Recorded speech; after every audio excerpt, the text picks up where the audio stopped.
ओम नमो भगवते परमहंसास्वादित चरण कमलचन मकरंदाय भक्तजनमानस निवासाय श्रीरामचंद्राय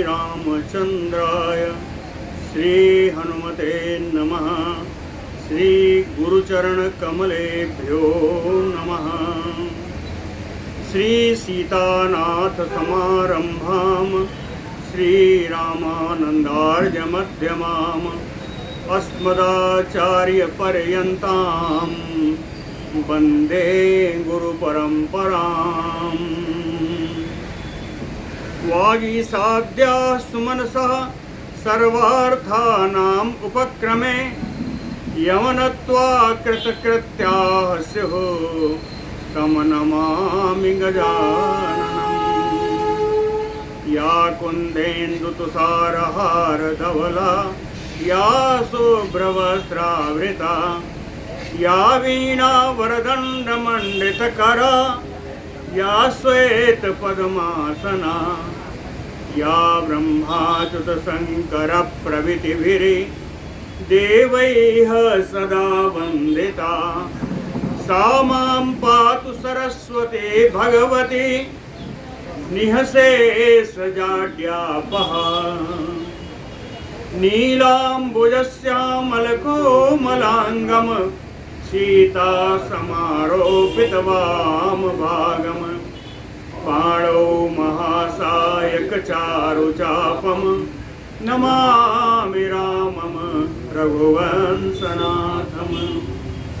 रामं रामानुजं सीतां भरतं भरतानुजं सुग्रीवं वायुसूनुञ्च प्रणमामि पुनः पुनः प्रणमामि पुनः पुनः। आपदामयपहर्तारं दातारं सर्वसम्पदां लोकाभिरामं श्रीरामं भूयो भूयो नमाम्यहम्।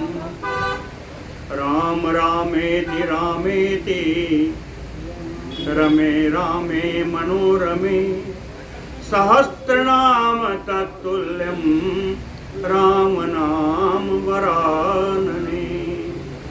जय सुखदेव मुनीश्वर यदुपतिदास अनन्य जयति वादरायण चरण करण मोहि जगधन्य। भक्ति भक्त भगवंत गुरु चतुर्नाम बपु एक इनके पद वंदन किए नासै विघ्न अनेक। बोलो श्री सीतारामचंद्र भगवान की जय। ऐसे ही आज मुझे श्लोक याद आया, राम रामेति रामेति। हमने कहा अध्यात्म रामायण के लिए इससे बढ़िया मंगलाचरण का श्लोक नहीं हो सकता। ये श्लोक जानते हैं ना, पार्वती जी महादेव जी के बीच का ही संवाद है। पार्वती जी ने पूछा कि आप हमेशा राम राम क्यों करते रहते? तब बताया राम शंकर जी ने कि राम रामेति रामेति रमे रामे मनोरमे। क्यों? सहस्त्र नाम तत्तुल्यम राम नाम वरानने। यहाँ मनोरमे वरानने दोनों पार्वती जी के लिए आया है, जिनमें मन रमय और जो श्रेष्ठ मुख वाली है। और ये राम रक्षा स्तोत्र का आखिरी श्लोक है। इसके महात्म्य के बारे में महाराज है कि को पढ़ने से पूरे राम रक्षा स्तोत्र का कहते हैं, ऐसा नहीं है, कहते हैं कि राम राम जो हम कहते रहते हैं इससे कि हमारा मन राम में ही रम जाए। रमे रामे, राम में मेरा मन रमण करे। और राम नाम सहस्त्र नाम तत्तुल्यम, एक राम नाम विष्णु सहस्त्र नाम के बराबर है। इसलिए आज मुझे ऐसी याद है, हमने कहा ये तो अध्यात्म रामायण का बढ़िया मंगलाचरण। बोलो भक्त वत्सल भगवान की जय। राम तत्व की विवेचना करने के संदर्भ में राम जी ने कहा भगवान शंकर ने कहा कि हे पार्वती जी, अगर अब तक समझ में नहीं आया तो हम एक आपको बढ़िया संवाद सुनाते हैं, है ना? अत्र ते कथयिष्यामि रहस्यमयपि दुर्लभम सीता राम मरुत सूनु संवादम मोक्ष साधनम। सीताराम मरुत सूनु, वायुपुत्र, पवन पुत्र, राम जी, सीता जी और हनुमान के बीच का संवाद मैं सुनाता हूँ, जो मोक्ष का साधक भी है, बड़ा गूढ़ भी है, और यह संवाद बड़ा दुर्लभ भी है। यह रहस्यमयपि दुर्लभम, यह संवाद मैं आपको सुनाता हूँ। तो वही संवाद हम कहने जा रहे हैं। पुरा रामायणे रामो रावणं देवकंटकं हत्वा रणे रणश्लाघी सपुत्र बलवाहनम। पुरा रामायणे, पूर्व काल के रामावतार में जब राम जी, कौन राम जी, कहे रणश्लाघी, शत्रुओं को मारने के लिए हमेशा तैयार रहते थे। शत्रु कहें या कहें देवकंटक, देवताओं की रक्षा का उन्होंने वर लिया है, वरदान लिया है, व्रत लिया है। इसलिए उनका जो विशेषण आया हुआ है रणश्लाघी। रणश्लाघी यानी युद्ध प्रिय। तो युद्ध प्रिय राम जी ने देवताओं के लिए कंटक स्वरूप रावण को सपुत्र बलवाहनम, उसके पुत्र, उसके सेना, उसके वाहन के साथ रणे हत्वा, युद्ध में इन सबको मार करके सीतया सह सुग्रीव लक्ष्मणाभ्याम समन्वितः अयोध्याम अगमत रामो हनुमत प्रमुखैर्वृतः। मार करके सीता जी के साथ सुग्रीव और लक्ष्मण जी से युक्त हनुमान आदि प्रमुख प्रमुख बांदरों से घिरे हुए रामो अयोध्याम अगमत, राम जी अयोध्या में आ गए। अयोध्या में आए तो अभिषेक्ता परिवृतो वसिष्ठाद्यैः महात्मभिः, वशिष्ठ आदि जावाली आदि महात्माओं से घिर करके राम जी का अभिषेक किया।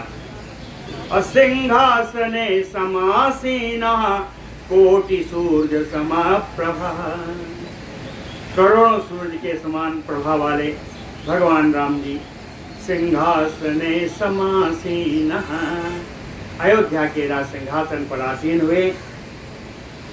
उसी समय एक वहां क्या कहते हैं कि दृष्ट्वा तदा हनुमंतम,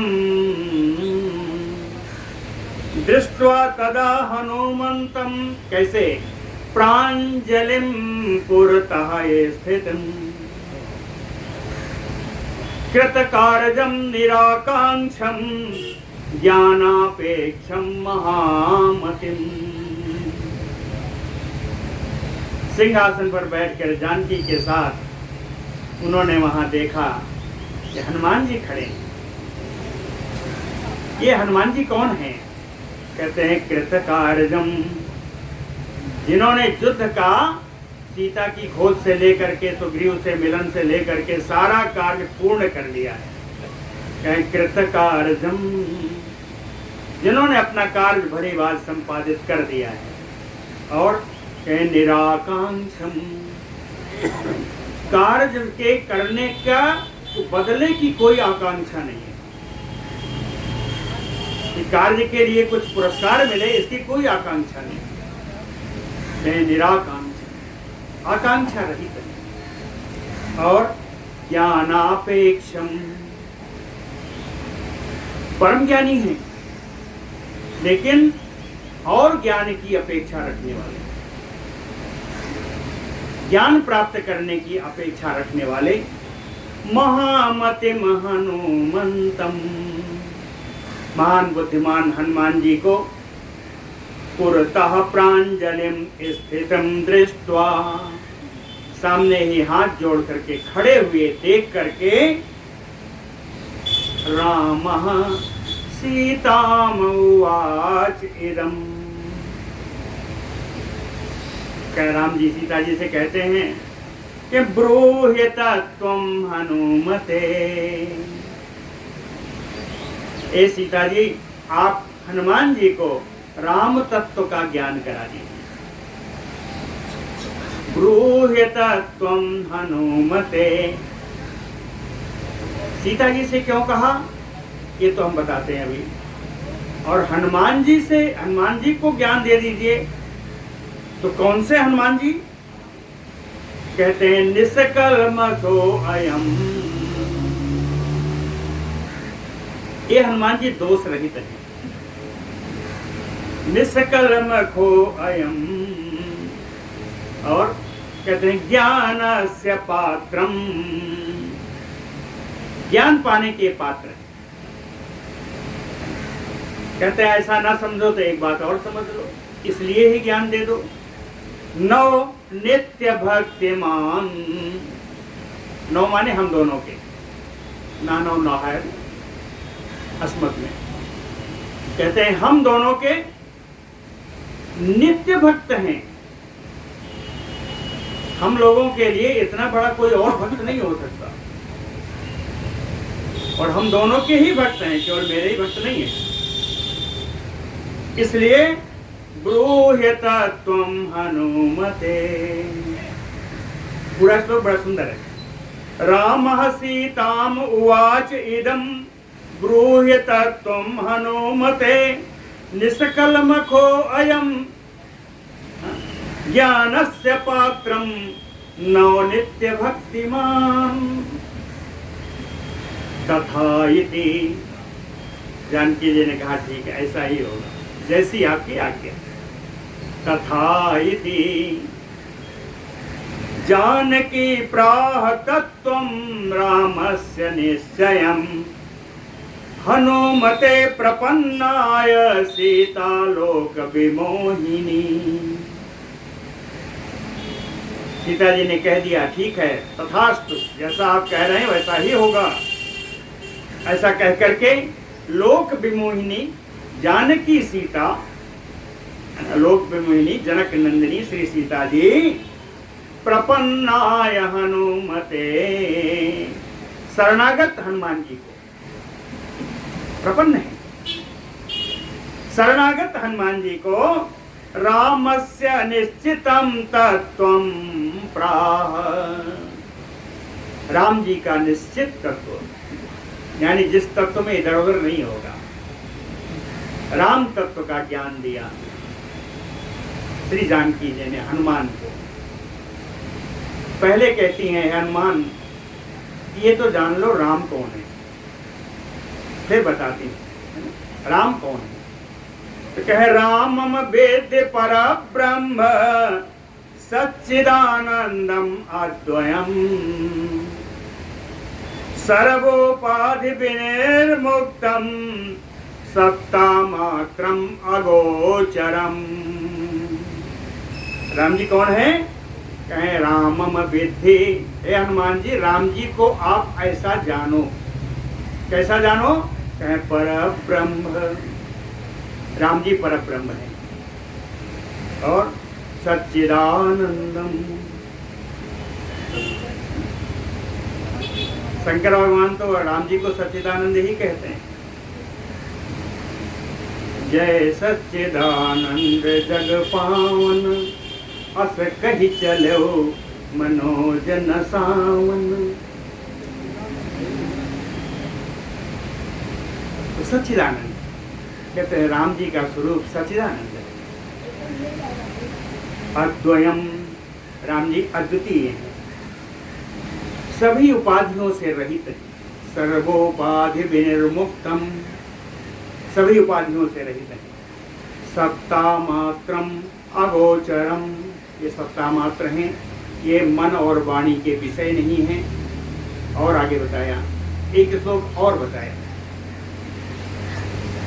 आनंदम निर्मलम शांतम निर्विकारम निरंजनम सर्वव्यापिनम आत्मानं स्वप्रकाशम अकल्मषम। का आनंदम, भगवान आनंद स्वरूप है, निर्मलम है ना? जो बिल्कुल विमल है।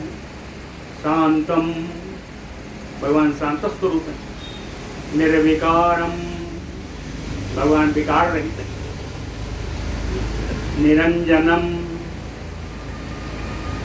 अंजन जानते हैं ना, अंजन काला होता है, काला दोष का पर्याय है, तो कहते हैं निरंजनम, दोष रहित है। सर्वव्यापिनम, सर्वव्यापकता इनका गुण है।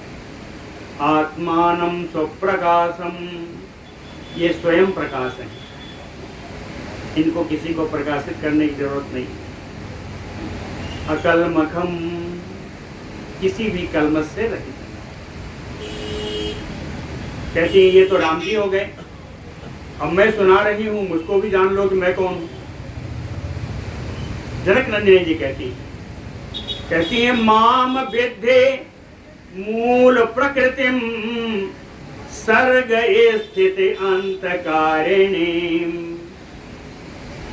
तस्य सन्निधि मात्रेण सृजामि इदं अतंद्रिता।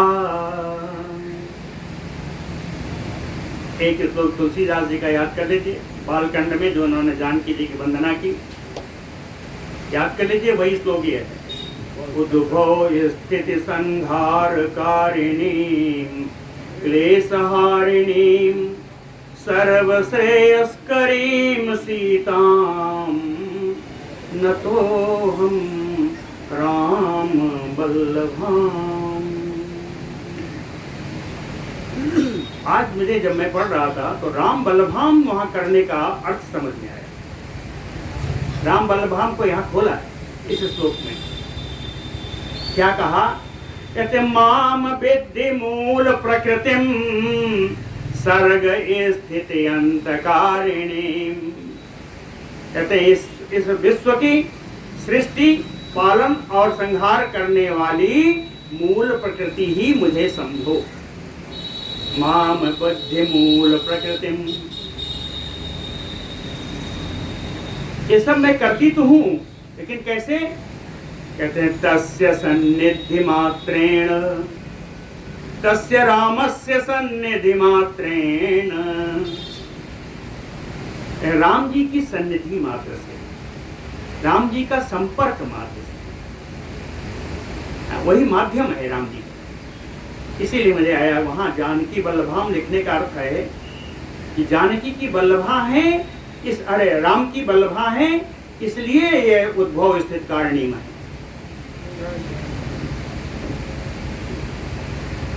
तस्य सन्निधि मात्रेण सृजामि इदम, इदम विश्वम, सृजामि विश्वम अतंद्रिता। तंद्रा माने होता है आलस्य, अतंद्रिता आलस रहित होकर के, आलस रहित होकर के राम जी की सन्निधि मात्र से मैं इस विश्व की सृष्टि करती हूँ। सीता जी ने कहा, हनुमान को बताया।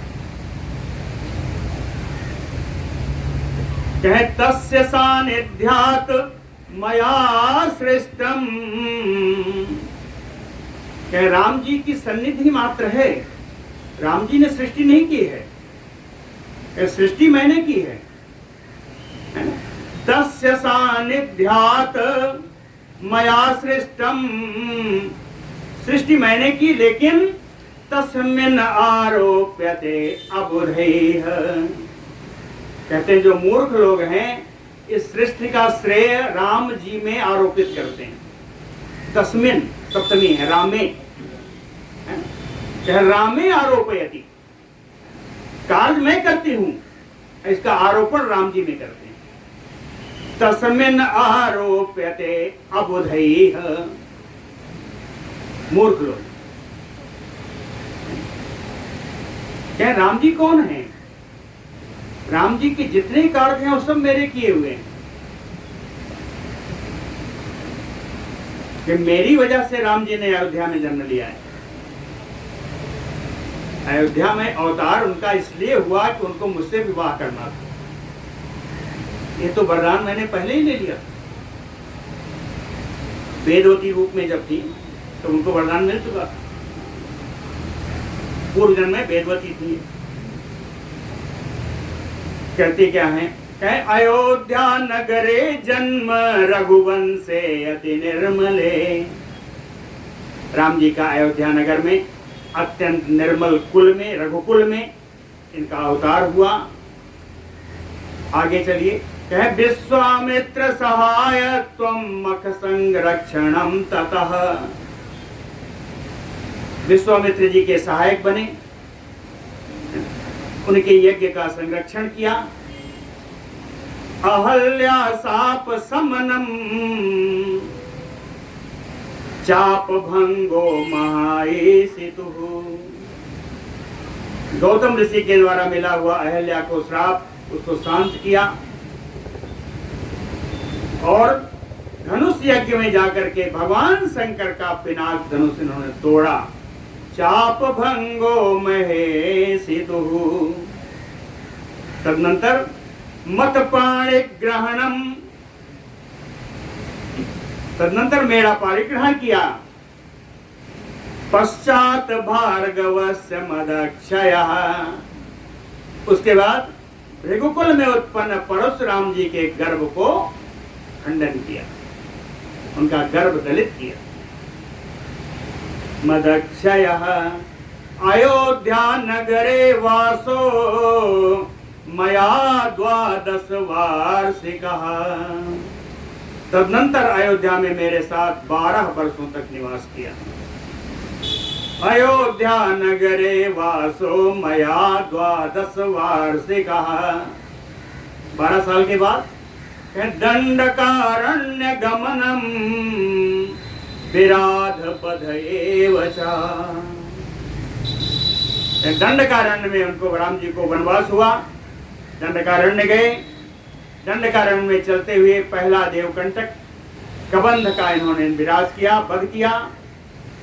अरे विराट का वध किया। और माया मारीच मरणम माया सीता हृति तथा। माया से हिरण बने हुए मारीच का अंत हुआ और माया रूपी सीता का अपहरण हुआ। माया सीता हृति तथा। वास्तविक सीता का अपहरण नहीं हुआ, माया रूपी सीता का अपहरण हुआ। आगे जटायुषो मोक्षलाभः कबंधस्य तथैव च। जटायु को मोक्ष का लाभ मिला, तथैव कबंधस्य, उसी प्रकार कबंध को भी मोक्ष प्राप्त हुआ। जटायुषो मोक्षलाभः कबंधस्तथैव च।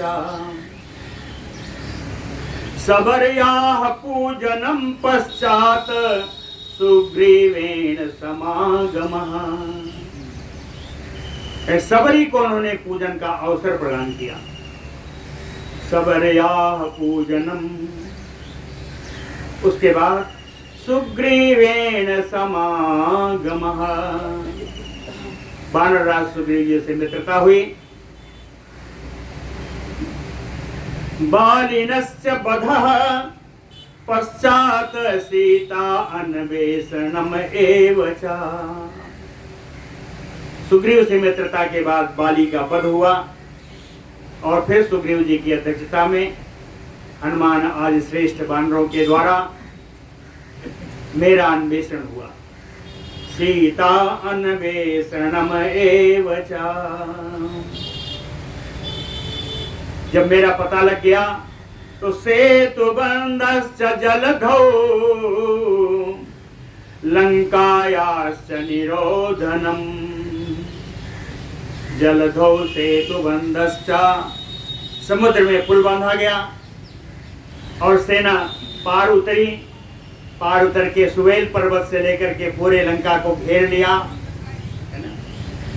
कहते हैं सेतु बंधश्च जलधौ लंकायाः निरोधनम, लंका को घेर लिया। रावणस्य वधो युद्धे सपुत्रस्य दुरात्मनः, दुरात्मनः रावणस्य सपुत्रो युद्धे वधो। दुरात्मा रावण को उसके पुत्रों के साथ युद्ध में भगवान ने उसका वध किया। तदनंतर विभीषणे राज्यदानम, लंका का राज्य विभीषण को दे दिया। विभीषणे राज्यदानम पुष्पकेन मया सह, और पुष्पक विमान के द्वारा मेरे साथ अयोध्या गमनम, पश्चात राज्ये रामाभिषेचनम। अयोध्या में आए, अयोध्या में आने के बाद वशिष्ठ आदि तमाम ऋषियों के द्वारा राम जी का अभिषेक हुआ, राज्याभिषेक हुआ।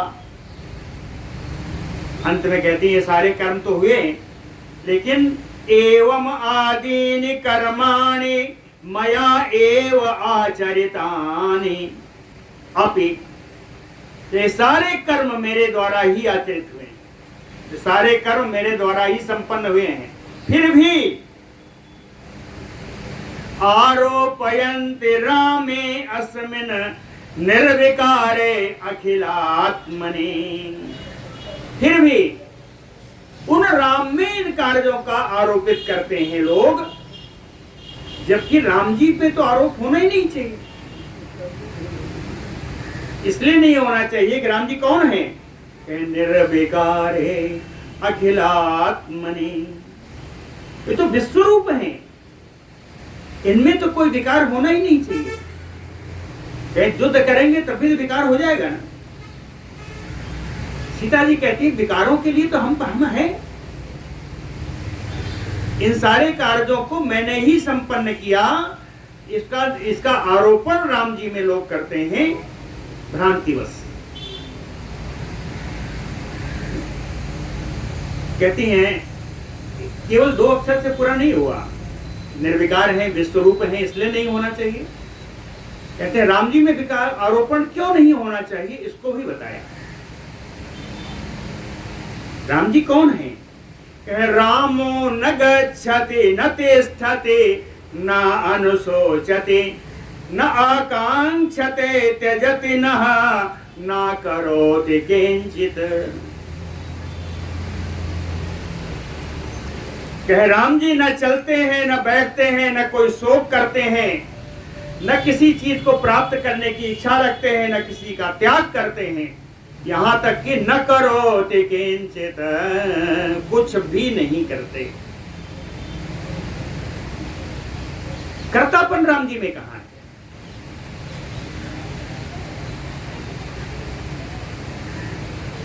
क्यों? कह आनंद मूर्ति अचल परिणामहीनो माया गुणान अनुगतो हि तथा विभाति।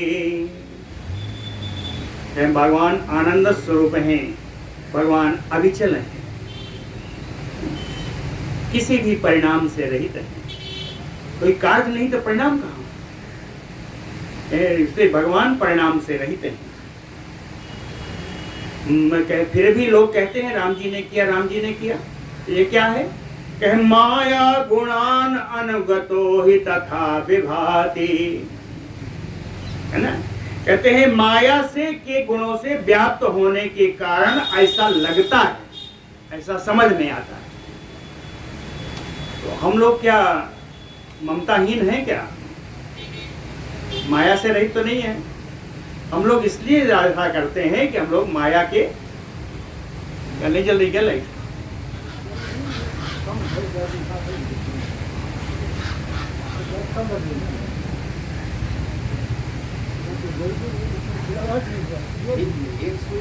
केवल माया के गुणों से व्याप्त होने के कारण ही ये ऐसा प्रतीत होता है कि ये सब राम जी ने किया।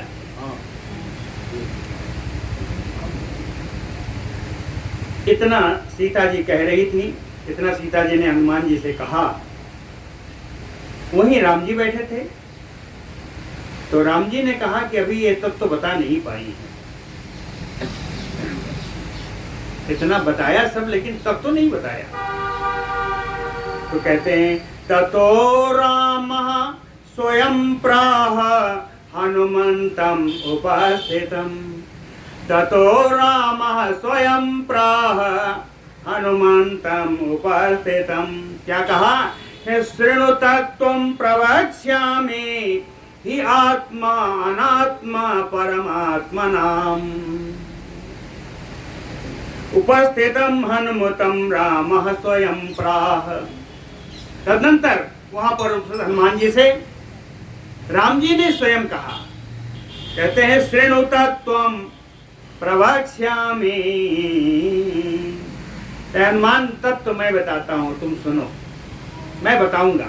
प्रवक्ष्यामि लेट लगा रहे, तत्व मैं आपको बताऊंगा, आप सुनिए। क्या सुनिए? कहे आत्मा अनात्मा परमात्मा तत्वं शृणु। कहे आत्मा अनात्मा और परमात्मा, इनका तत्व मैं बताता हूं। इसके लिए एक उदाहरण दिया, कहे आकाशस्य यथा भेदः त्रिविधो दृश्यते महान्, जलाशये महाकाशः तद अवच्छिन्न एव हि, प्रतिबिंबाख्य अपरम दृश्यते त्रिविधम नभः। आत्मा अनात्मा परमात्मा को जानने के लिए आप ये जान लो कि आकाश भी तीन तरीके का दिखाई देता है। आकाश से यथा भेदः त्रिविधो, जिस प्रकार आकाश का तीन भेद है, तीन भेद में दृश्यते, तीन भाग में तीन भेद में दिखाई देता है आकाश। कहा? कहीं जलाशय, जलाशय में। अब जलाशय की परिमाण पर निर्भर है क्या दिखाई देता है। कहते हैं महाकाशः, पहला जो आकाश है वो महाकाश है। महाकाश कौन है? जो सर्वत्र व्याप्त है वो महाकाश, जो सर्वत्र व्याप्त है यही परमात्मा है। जो सर्वत्र व्याप्त है वही महाकाश है। दूसरा तद अवच्छिन्न एव हि, जो केवल जल में ही व्याप्त है, यह है अनात्मा, जो केवल जल में व्याप्त है। अरे आत्मा है जो केवल जल में व्याप्त। तीसरा कहे प्रतिबिंबाख्यम अपरम दृश्यते त्रिविधम नभः, कहे जो जल में प्रतिबिंबित आकाश है, जल में जो प्रतिबिंबित आकाश है वो आकाश प्रतिबिंब आकाश के नाम से ही जाना जाता है। वो प्रतिबिंब आकाश है, यही तृतीय है, यही अनात्मा है।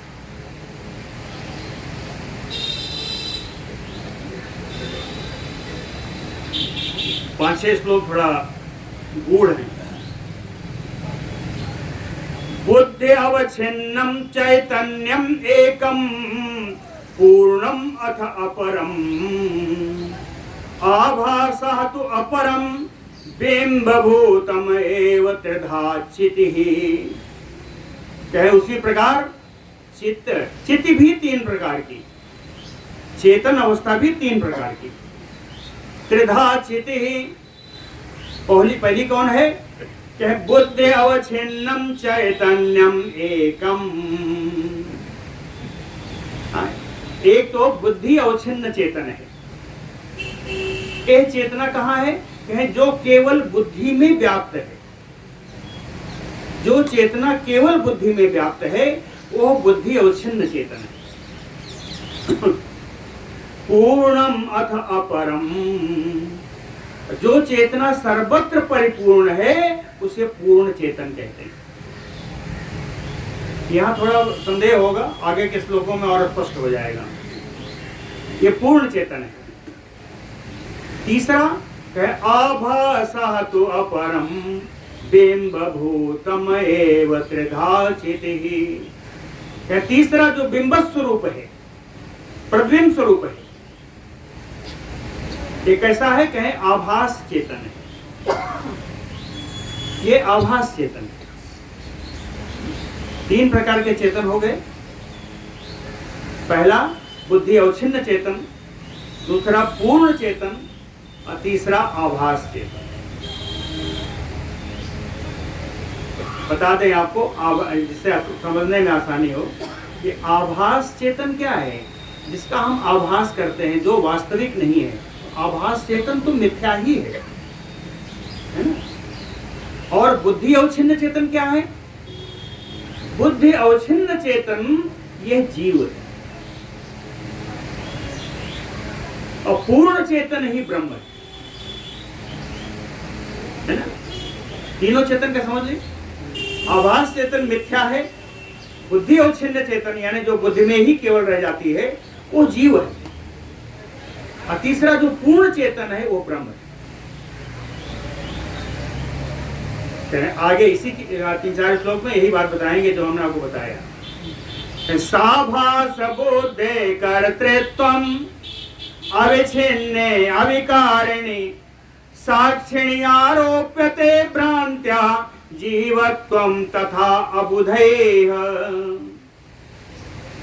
साभास बुद्धे कर्तृत्वम, आभास चेतन के साथ बुद्धि ही कर्तृत्व है, बुद्धि ही करने वाली है।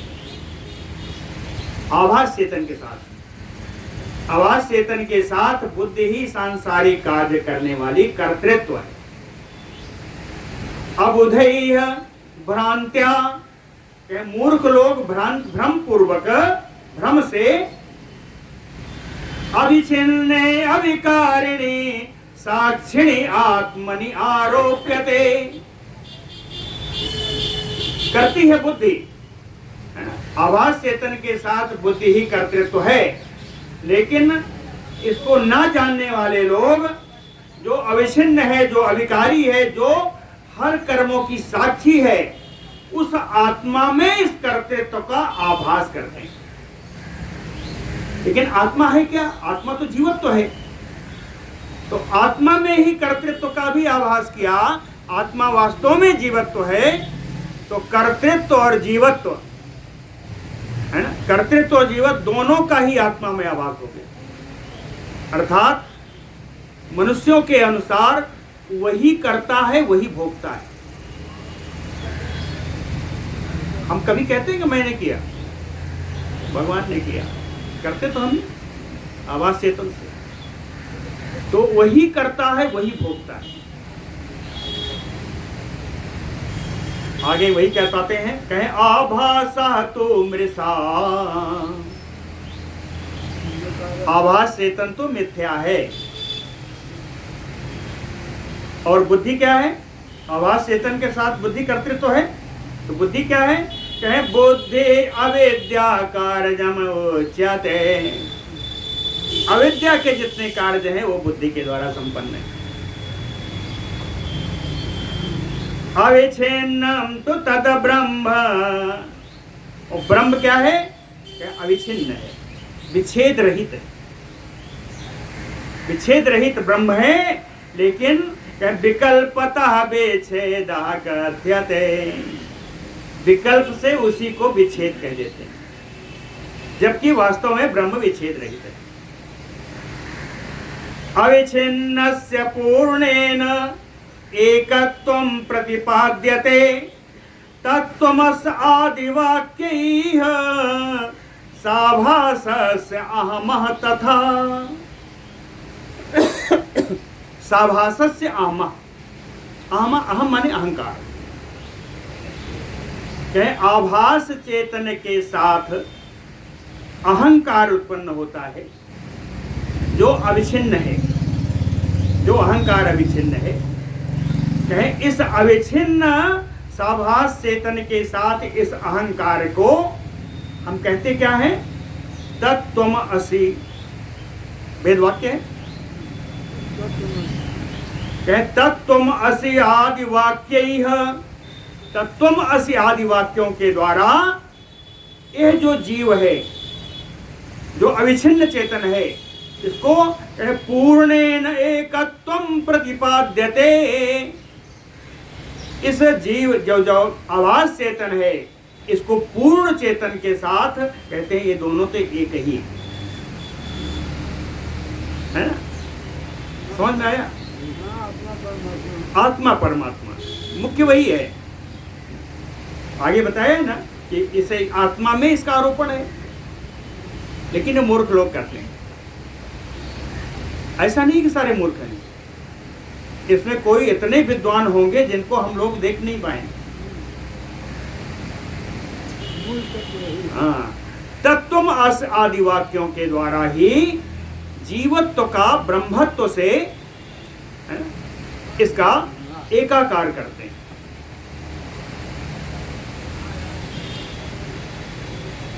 लेकिन वास्तव में अगर यह हो जाए तो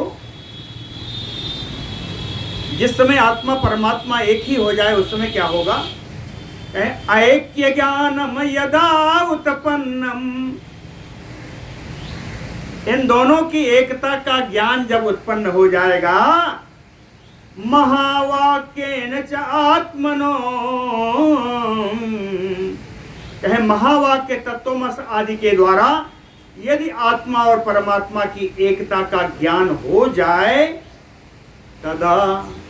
तब अविद्या स्वकार्यैः नश्यति एव, तो अविद्या अपने कार्यों के साथ नाश को प्राप्त हो जाएगी। ना संशय, इसमें कोई संदेह नहीं। जिस समय जीव में आत्मा परमात्मा का भेद मिट जाएगा, आत्मा परमात्मा की एकता को स्थापित हो जाएगी, उस समय अविद्या के सारे कार्य नष्ट हो जाएंगे, इसमें कोई संदेह नहीं।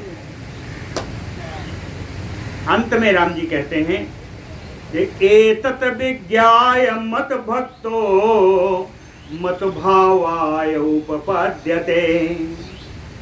मद भक्तो, मेरे भक्त लोग, एतत् विज्ञाय, इस विद्या को जान करके, इस शिक्षा को प्राप्त करके मेरे भक्त लोग मत भावाय उपपद्यते, मेरे रूप को पाने के पात्र हो जाते हैं।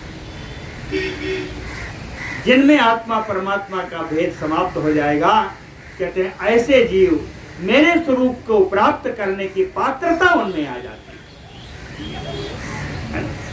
मद भक्ति विमुखानाम शास्त्र गर्ते सुमहियताम, मत भक्ति विमुखानाम, कि मेरे भक्ति से विमुख हो करके सांसारिक प्राणी शास्त्रों के गर्त में पड़े हुए, शास्त्रों का अर्थ खोजने में लगे, अब भक्ति है ही नहीं। शास्त्र ज्ञान खराब नहीं है, लेकिन कम से कम भक्ति तो होनी चाहिए। यही बताया कि मद भक्ति विमुखानाम शास्त्र गर्ते सुमुह्यताम, शास्त्रों के गर्त में ही मोहित होते रहते हैं। और अगर ऐसा करते रहे मेरी भक्ति से रहित होकर के, तो जन्म सतैरपि न ज्ञानम न मोक्षम तेषां स्यात्, सैकड़ों जन्मों तक न उन्हें ज्ञान होगा, न उन्हें मोक्ष प्राप्त होगा। जिन्होंने कहा कि मुझे बहुत ज्ञान है, मुझे पूजा की आवश्यकता नहीं, उनकी मुक्ति असंभावी है, नहीं हो सकती। भगवान के प्रति भगवान की भक्ति तो पहली, कल भी बताया था कि मुझे भक्ति तो प्रदान करना, कौन सी भक्ति? ज्ञान प्रदान करना, कौन सा? जो भक्ति और वैराग्य से युक्त हो। अगर भक्ति हुई तो सांसारिक जीवन से तो वैराग्य आ ही जाएगा।